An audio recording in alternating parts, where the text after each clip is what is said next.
Pemirsa, satu hari setelah Hari Raya Idul Fitri, situasi terkini arus lalu lintas di kawasan Gentong, Tasikmalaya, Jawa Barat terlihat cenderung ramai lancar. Volume kendaraan menurun secara signifikan. Satu hari setelah Hari Raya Idul Fitri 1444 Hijriah, situasi terkini arus lalu lintas di kawasan Gentong, Tasikmalaya, Jawa Barat terpantau cenderung ramai lancar. Peningkatan volume kendaraan menurun secara signifikan. Sejak malam hingga pagi, kendaraan yang melintas didominasi oleh kendaraan pribadi dan juga sepeda motor. Dan bagi pemudik yang akan melintas di jalur selatan, khususnya wilayah Limbangan, Malangbong, serta Gentong, Jawa Barat untuk tetap waspada dan juga berhati-hati karena banyaknya jalan yang berliku serta naik turun sehingga rawan kecelakaan. Dan pemirsa, kita akan kembali memantau arus mudik. Kita menuju ke jalur Gentong, Tasikmalaya, Jawa Barat. Sudah ada rekan kami Irfan Hardiansyah di lokasi. Selamat pagi Irfan, bagaimana kondisi jalur Gentong pagi ini Irfan? Baik, selamat pagi Arlista, Bre, dan juga pemirsa. Satu hari setelah Hari Raya Idul Fitri 1444 Hijriah, di mana untuk arus lalu lintas terkini di kawasan Gentong, Tasikmalaya, Jawa Barat ini terpantau cenderung normal. Dan namun memang bila dibandingkan dengan hari sebelumnya, memang volume kendaraan hingga saat ini terus mengalami penurunan. Dari pantauan yang kami lakukan, kendaraan yang melintas hingga saat ini adalah kendaraan pribadi dan juga sepeda motor, di mana ini merupakan kendaraan pemudik lokal dan juga apabila kami lihat dari plat nomornya ini lebih didominasi oleh kendaraan plat Bandung dan juga plat dari Garut.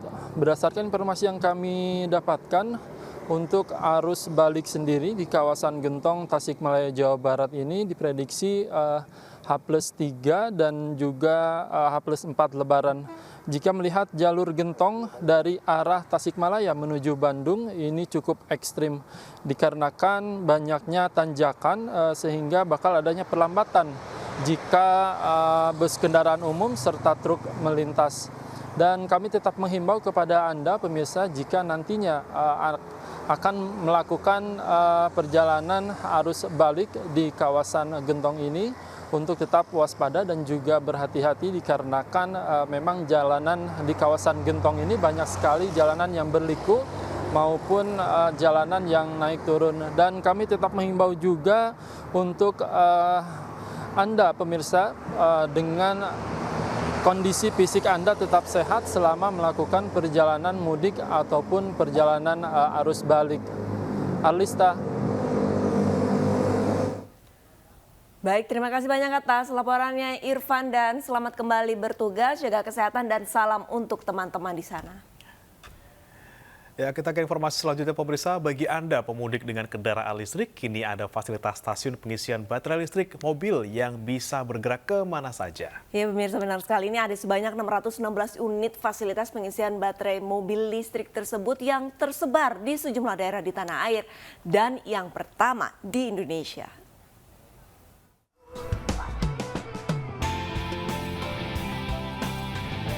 Stasiun pengisian kendaraan listrik umum atau SPKLU Mobile milik PLN kini siap membantu pemudik yang pulang kampung menggunakan kendaraan listrik.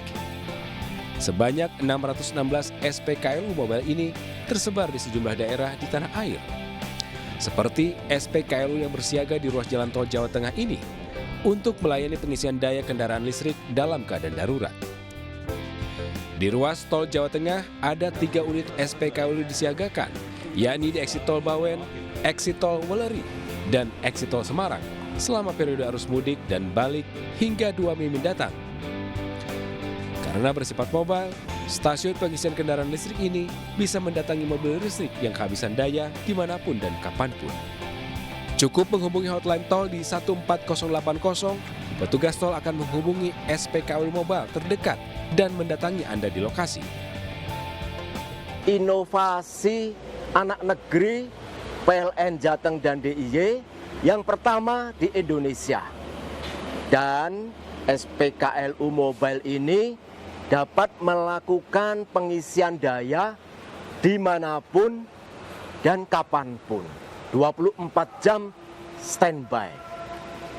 Inovasi ini sangat cocok untuk keadaan darurat yang bisa saja dialami oleh para pemudik, pengendara kendaraan berlistrik. Kehadiran SPKLU Mobile ini tentunya mampu menjawab keresahan para pemilik kendaraan listrik yang sebelumnya khawatir bepergian jauh seperti para pemudik di tengah masih terbatasnya fasilitas pengisian daya kendaraan listrik. Para pemudik kini bisa berlebaran dengan aman dan nyaman dengan mobil listrik mereka.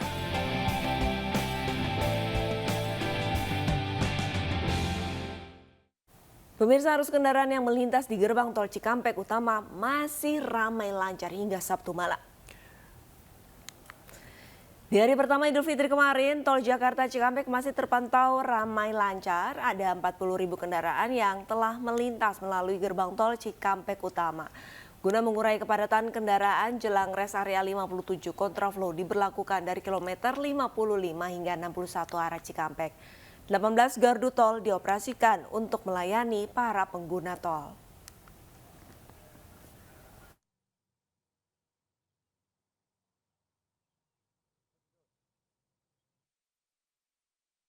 Dari Cikatama, pemirsa, kita beralih ke gerbang tol Kalikangkung Semarang, Jawa Tengah untuk mengetahui kondisi terkini di sana. Sudah ada rekan kami Dilami Aulia. Selamat pagi Dilami. Bagaimana kepadatan arus kendaraan di gerbang tol Kalikangkung pagi hari ini?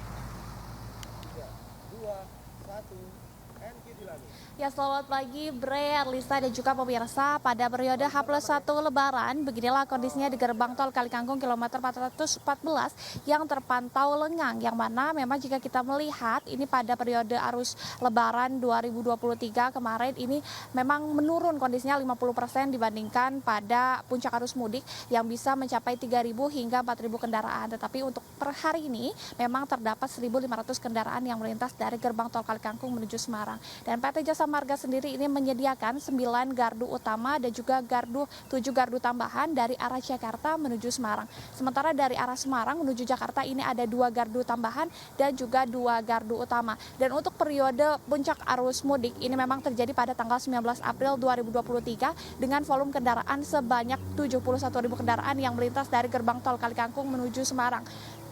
Dan juga Bre, Arlista dan juga pemirsa, ini memang jika kita ingin berbicara terkait arus mudik, menuturkan dari pendapat dari Menteri Perhubungan Republik Indonesia Budi Karya Sumadi mengatakan pada saat mengunjungi gerbang tol Kalikangkung bahwasannya periode arus balik 2023 ini akan terjadi pada tanggal 24 hingga 25 April 2023. Sejumlah rekayasa arus lalu lintas pun nantinya akan diberlakukan seperti one way. One way ini akan terdiri dari 2 periode, mulai dari periode pertama ini terjadi pada 24 hingga 26 April 2023. Sementara untuk periode kedua ini akan terjadi pada 29 April hingga 2 Mei 2023 mendatang.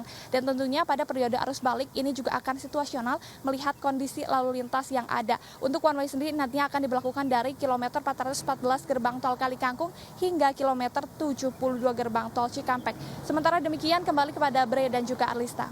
Ya, Dilami, untuk jam-jam kepadatan ini dari pantauan Anda selama Anda melaporkan dari sana, itu biasanya padat-padatnya di jam berapa, terutama di gerbang tol Kalikangkung ini?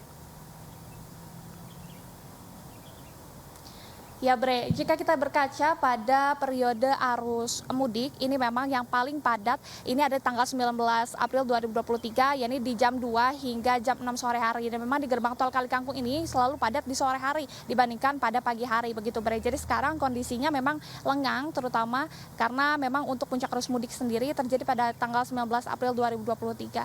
Dan kemungkinan besok, tepatnya pada 24 April 2023, akan ada pemberlakuan dari arus balik dan akan diberlakukan one way di kilometer gerbang tol Kalikangkung 414 ini hingga ke kilometer 72 gerbang tol Cikampek. Demikian, kembali kepada Anda Bre. Baik, Dilami, untuk jam sibuk atau jam kepadatan tadi Anda sempat sampaikan ini siang menuju sore hari. Dan besok juga Anda sempat menyatakan bahwa diprediksi akan arus balik. Kalau misalkan ada warga yang ingin kembali ke Jakarta, apakah ada tips dari Anda kira-kira pukul berapa baiknya untuk kembali ke ibu kota?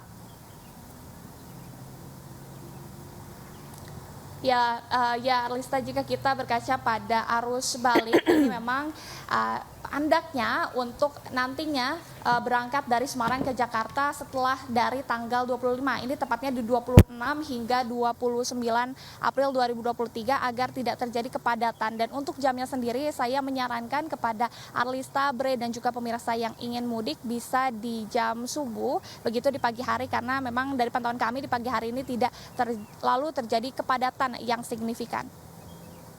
Baik, Dilami Aulia, terima kasih atas laporan Anda. Jadi kalau misalnya mau ke sana hari ini tidak terlalu padat ya, tapi kalau besok arus baliknya sudah mulai terasa gitu Lista Sudah ya. mulai ya untuk tanggal 24 ya. Ya. Dan pemirsa, kita ke informasi selanjutnya. Presiden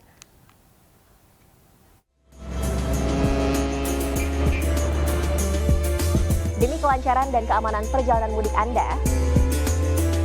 kami melaporkan arus lalu lintas dan peristiwa terkini dari titik-titik arus mudik. Dari jalur darat, laut, dan udara. Saksikan di program-program Buletin iNews. Pulang kampung bersama iNews. Assalamualaikum warahmatullahi wabarakatuh. Setelah 1 bulan kita berpuasa, alhamdulillah kini kita dapat lagi merayakan Idul Fitri dan bersilaturahmi dengan keluarga, orang tua, dan juga kerabat. Tahun ini adalah mudik pertama tanpa PPKM setelah 3 tahun kita berada dalam suasana pandemi. Tentunya pergerakan masyarakat akan jauh meningkat, lebih padat dan lebih ramai. Untuk itu saya menghimbau Bapak Ibu dan saudara-saudara sekalian untuk tetap berhati-hati saat mudik dan juga saat arus balik nantinya. Selamat Hari Raya Idul Fitri 1444 Hijriah. Mohon maaf lahir dan batin. Semoga amal ibadah kita selama bulan Ramadan diterima Allah SWT. Wassalamualaikum warahmatullahi wabarakatuh. Kita ke informasi selanjutnya, pemirsa. Presiden Joko Widodo bersama Ibu Iriana bersilaturahmi dengan Wakil Presiden Ma'ruf Amin dan Ibu Wuri melalui panggilan video. Momen tersebut berlangsung saat Presiden dan Ibu Iriana tiba di kediaman usai melaksanakan sholat Idul Fitri di Masjid Raya Sheikh Zayed pada pagi kemarin. Assalamualaikum Pak Presiden. Selamat lahir batin. Ya, minal aidin wal faizin, mohon maaf lahir batin Pak Presiden. Ibu, Assalamualaikum. Minal aidin wal faizin, Bu. Mohon maaf lahir batin. Maaf lahir batin, sama-sama Ibu Wapres, sehat selalu. Pak Wapres di mana ini? Tadi Bapak salat di Solo di. iya. Oh iya, di Solo di Sheikh Zayed. Di masjid. Ya, di Masjid Sheikh Zayed. Bapak keluar kota? Iya, nanti habis zuhur. Habis zuhur nanti ke Banten, Pak. Oh, ke Banten. Iya. Pulang kampung. Bapak sampai kapan? Di Solo? Sampai kapan Bapak? Sampai sore Pak nanti. Ini dengan saudara-saudara dulu, selesai, kemudian ke Labuan Bajo. Oh, Masya Allah. Iya. Labuan Bajo, Pak. Oh, langsung ke Labuan Bajo. Iya. Ngecek ASEAN. Oh, ngecek ASEAN ya. 2 minggu lagi. Iya, iya. Pak Wapres dan Ibu sekali lagi mengaturkan selamat Hari Raya Idul Fitri 1444 Hijriah. Mohon maaf lahir dan batin kami dan sekeluarga. Iya, iya. Sama-sama Pak. Sama-sama Pak Presiden. Ya, sama Salam Presiden. untuk keluarga besar ya Pak. Mohon maaf lahir dan batin Ibu. Assalamualaikum. Salam Bu Wapres. Pemirsa, Presiden Joko Widodo dan Gubernur Jawa Tengah Ganjar Pranowo melaksanakan sholat Idul Fitri 1444 Hijriah di Masjid Raya Sheikh Zayed, Solo, Jawa Tengah. Sementara sholat Idul Fitri merupakan sholat Id pertama sejak dibukanya Masjid Raya Sheikh Zayed, Solo untuk umum. Presiden Joko Widodo melaksanakan sholat Idul Fitri 1444 Hijriah pada pukul 6:30 pagi kemarin. Gubernur Jawa Tengah Ganjar Pranowo mendampingi Jokowi. Keduanya bersama-sama masuk ke dalam masjid dan disambut Ketua Mahkamah Konstitusi sekaligus ipar Jokowi Anwar Usman. Calon presiden dari PDI Perjuangan ini yaitu Ganjar Pranowo mengungkapkan bahwa rasa syukurnya bisa sholat Idul Fitri 1444 Hijriah bersama dengan Presiden Joko Widodo dan masyarakat Solo di Masjid Raya Syekh Zayed Solo, Kota Surakarta, Jawa Tengah. Selain itu terkait langkah selanjutnya, Ganjar menegaskan dalam beberapa waktu ke depan akan konsolidasi kekuatan partai. Satu untuk semua dan semua untuk satu. Ya, pertama-tama saya ingin menyampaikan kepada seluruh rakyat Indonesia dari Sabang sampai Merauke, dari Miangas sampai Pulau Rote yang hari ini merayakan Idul Fitri. Selamat Hari Raya Idul Fitri 1444 Hijriah. Mohon maaf lahir dan batin. Pak, pesannya Pak. Dan hari ini memang ini adalah sholat Id yang pertama yang dilaksanakan di Masjid Raya Syekh Zayed di Solo. Tuan saya di Solo, sehingga sholat Idnya di sini dengan Pak. Urusan partai, ini kan pasti antar partai semuanya akan berkoordinasi, kerjasama, lirik-lirikan, ngobrol, ngopi. Ibu Ketua Umum sudah perintahkan nanti partai yang Pemirsa, Menteri Pertahanan Prabowo Subianto bersilaturahmi di kediaman Presiden Joko Widodo di Surakarta, Jawa Tengah. Prabowo menyebut tidak ada pembicaraan politik dalam pertemuan tersebut. Pertemuan Jokowi dengan Prabowo yang juga merupakan Ketua Umum Partai Gerindra itu berlangsung selama 1,5 jam. Prabowo mengaku pertemuan tersebut merupakan tradisi lebaran untuk bersilaturahmi ke pimpinan. Namun Prabowo membantah ada pembicaraan politik dengan Jokowi.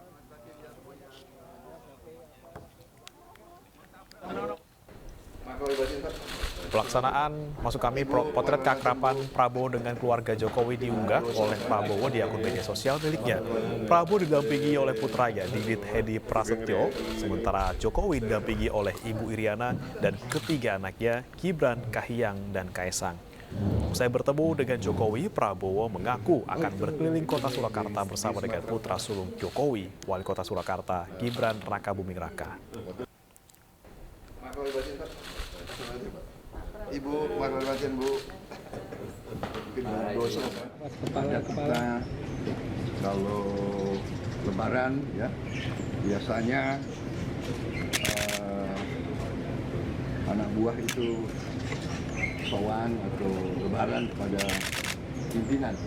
Beliau pimpinan saya, beliau presiden, panglima tertinggi, saya menteri beliau. Jadi sudah saya kira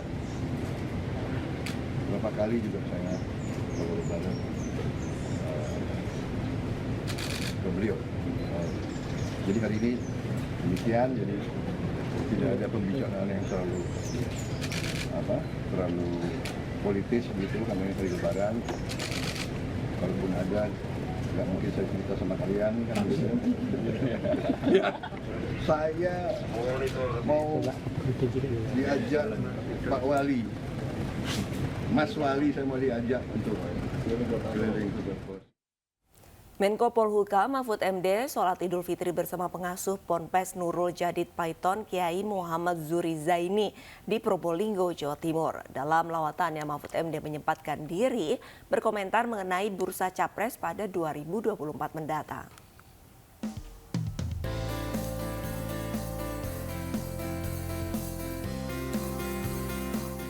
Menko Polhukam Mahfud MD menjalani sholat Idul Fitri di Pondok Pesantren Nurul Jadid Paiton Probolinggo, Jawa Timur. Kehadirannya disambut antusias para santri. Dalam kesempatan ini, Mahfud MD juga bertemu dengan Kiai Muhammad Zuri Zaini karena sudah bertahun-tahun tidak bersilaturahmi di pesantren. Menariknya, usai menjalani sholat Id, Mahfud MD mengomentari bursa Capres dan Cawapres 2024. Menurutnya kemunculan nama dirinya di bursa Cawapres mendampingi Ganjar Pranowo dari PDI Perjuangan hanyalah sebatas berita yang enak dibaca saja. Jadi ini adalah kunjungan biasa silaturahim. karena selama musim Covid tidak bisa ke sini sekarang. Calon oleh PDI, Prof. Ganjar. Ya, itu berita yang enak dibaca. Itu Tapi saja. memang benar ya, Prof? Enak dibaca tuh karena setiap peristiwa politik bagi saya bacaan saya. Jadi itu sajalah. Pengasuh Ponpes Nurul Jadid Kiai Muhammad Zuri Zaini mengatakan, kedatangan Menko Polhukam dalam rangka bermaaf-maafan seperti biasa di Hari Raya Idul Fitri 1444 Hijriah. Dari Probolinggo, Jawa Timur, Hana Purwadi, iNews melaporkan. Kemarin pagi pemirsa, sebagian besar umat muslim melaksanakan sholat Idul Fitri. Dan di Bandung, Jawa Barat, ribuan warga memadati Masjid Al-Jabar. Sementara di Palembang, Sumatera Selatan, warga tumpah ke jalan saat sholat Id.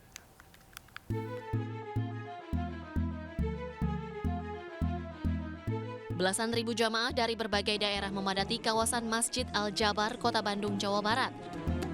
Warga antusias melaksanakan sholat Idul Fitri di masjid termegah di Jawa Barat.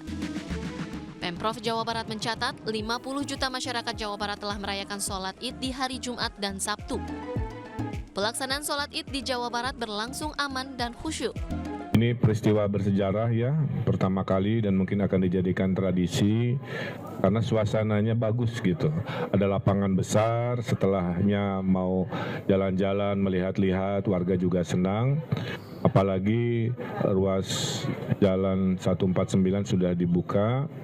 2 ruas tol juga sudah dibuka. Jadi tahun ini walaupun naik 44% dari 80 juta ke 120 juta, tapi terpantau sama Pak Kapolda relatif lancar ya Pak. Di Palembang, Sumatera Selatan, ribuan jemaah tumpah ke jalan saat melaksanakan sholat Idul Fitri. Seluruh jalan sepanjang jembatan Ampera penuh oleh jemaah yang menggelar sholat Idul Fitri sejak Sabtu pagi. Mereka antusias karena bisa melaksanakan sholat Id pasca pembatasan yang terjadi selama pandemi COVID-19. Sementara itu, 10.000 jemaah memadati lapangan Karebosi, Makassar, Sulawesi Selatan. Sejak Sabtu pagi, warga Makassar telah datang untuk melaksanakan sholat Idul Fitri. Lapangan Karebosi jadi salah satu tempat pelaksanaan sholat Idul Fitri yang tiap tahun ramai oleh warga Makassar. Momen perayaan Idul Fitri ini dimanfaatkan warga untuk silaturahmi, saling memaafkan, dan menjaga keutuhan sosial. Tim Liputan iNews melaporkan. Pemirsa, ratusan warga binaan Rutan Kelas 2A Palangkaraya, Kalimantan Tengah melaksanakan sholat Id bersama petugas rutan.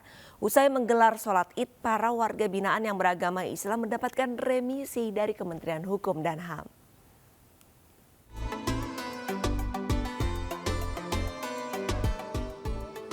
Menyambut Hari Raya Idul Fitri 1 Syawal 1444 Hijriah, ratusan warga binaan Rutan Kelas 2A Palangkaraya, Kalimantan Tengah mendapatkan kesempatan untuk melaksanakan sholat Id berjamaah bersama petugas rutan. Sholat Id bersama digelar di lapangan terbuka di lingkungan Rutan Kelas 2A Palangkaraya, berjalan dengan khusyuk dan hikmat. Usai melaksanakan sholat Id, seluruh warga binaan Rutan Kelas 2A Palangkaraya terutama yang beragama Muslim mendapatkan remisi atau pemotongan masa tahanan khusus dari Kanwil Kementerian Hukum dan HAM Kalimantan Tengah. Total ada 2.565 warga binaan yang mendapatkan remisi di Hari Raya Idul Fitri ini. 26 orang diantaranya mendapatkan remisi khusus langsung bebas. Yang mendapat remisi sekitar 2.559 orang, ada remisi khusus langsung bebas hari ini RK2 sebanyak 26 orang. 9 orang warga binaan anak-anak, yang narapidana PP 99-nya sekitar 1.625 orang dan PP 28 52 orang. Dengan pemberian remisi dari pemerintah, diharapkan warga binaan bisa lebih tertib dan bersemangat dalam menjalani sisa hukuman. Dari Palangkaraya, Kalimantan Tengah, Adi Sata, iNews melaporkan. Napi Lapas Kelas 1 Sukamiskin Bandung, Jawa Barat, mantan Ketua DPR RI Setia Novanto dan juga mantan Kakor Lantas Polri Joko Susilo mendapatkan remisi Idul Fitri. Sementara itu ribuan warga binaan penghuni lapas dan rutan di DKI Jakarta juga menerima remisi khusus tersebut.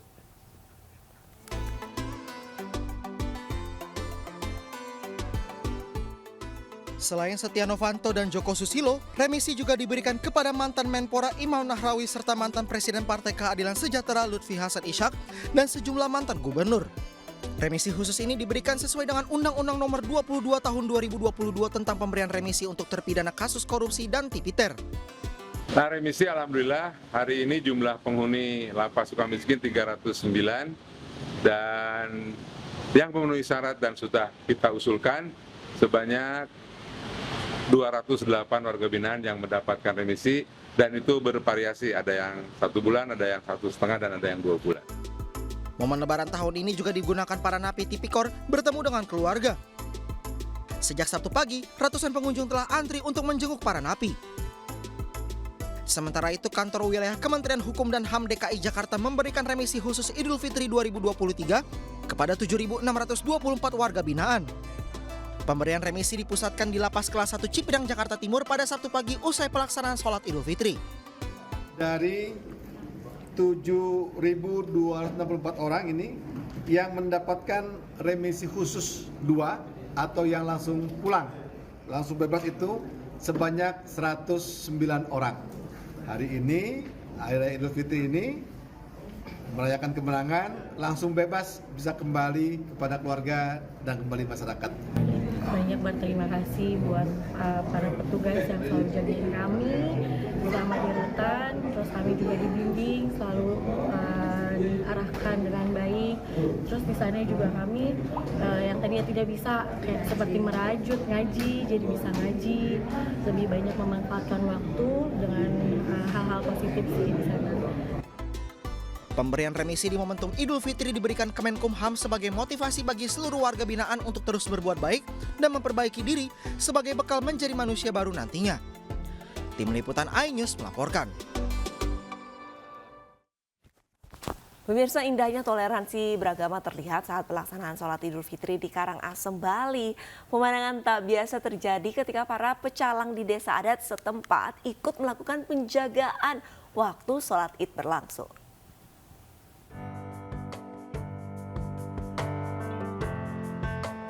Belasan pecalang ikut berjaga ketika umat muslim melaksanakan sholat Idul Fitri di lapangan Tanah Aron, Karangasem, Bali. Sebanyak 10 pecalang dari desa adat Karangasem tiap tahunnya rutin melakukan penjagaan. Para pecalang membantu menjaga kendaraan di sekitar lokasi sholat Id. Tak hanya pada perayaan umat Islam, pecalang desa adat Karangasem juga selalu ikut berpartisipasi melakukan penjagaan pada perayaan umat lainnya. Ya, rutin setiap ada acara Idul Fitri karena pecalang desa adat Karangasem ada Jagabaya. Di sana ada umat Muslim, Buddha, Kristen gabung di Jagabaya itu, makanya pecalang desa adat Karangasem ikut berjaga. Ribuan warga memilih merayakan Idul Fitri berdasarkan keputusan Kementerian Agama yang jatuh pada 1 Syawal 1444 Hijriah pada 22 April 2023. Dari Karangasem, Bali, Yunda Arista, iNews melaporkan. Pasca sholat Idul Fitri 1444 Hijriah, lalu lintas kota Bandung, Jawa Barat terjadi kepadatan. Kemacetan cukup panjang hingga beberapa kilometer.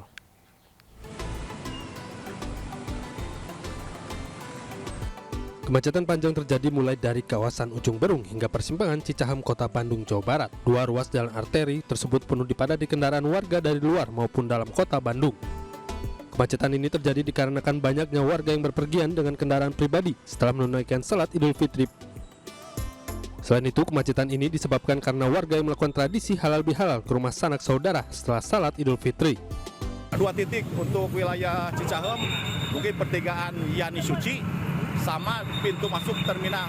Jadi sirkulasinya tetap ditutup buka, lihat perkembangan selanjutnya. Untuk dominasi kendaraan sendiri ini plat dalam kota atau luar kota sih Bang? Kebanyakan dalam kota, khususnya plat D, Demak.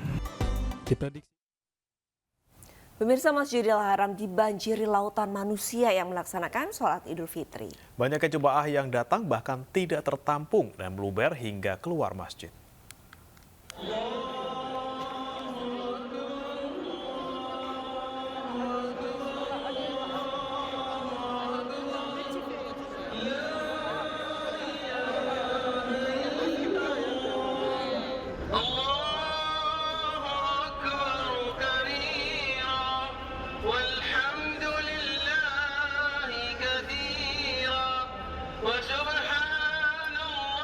Berbeda dengan di Indonesia, jemaah yang akan mengikuti sholat Idul Fitri di Masjidil Haram tidak berangkat di pagi hari.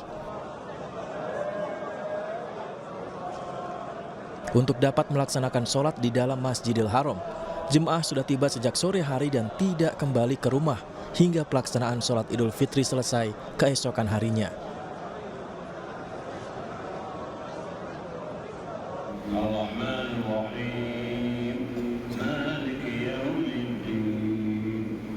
Sejumlah WNI yang tinggal di Mekah, Arab Saudi bahkan sudah tiba di Masjidil Haram Kamis petang, tidak bisa mendapatkan saf sholat di dalam masjid dan terpaksa sholat di luar Masjidil Haram.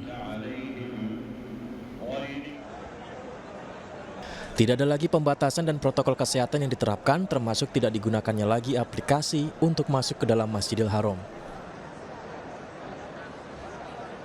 Di Saudi Arabia, tepatnya 1 Syawal jatuh pada hari Jumat, tanggal 21 April tahun 2023. Dan di sini sudah tidak ada batasan untuk jemaah wajib menggunakan masker seperti semasa COVID.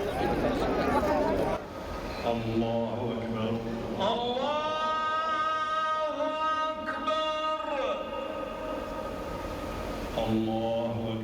Sholat Idul Fitri di Masjidil Haram diimami Syekh Soleh bin Abdullah bin Hamid. Usai sholat Idul Fitri, sama seperti di tanah air, WNI di Mekah juga melakukan silaturahmi dan saling bermaafan.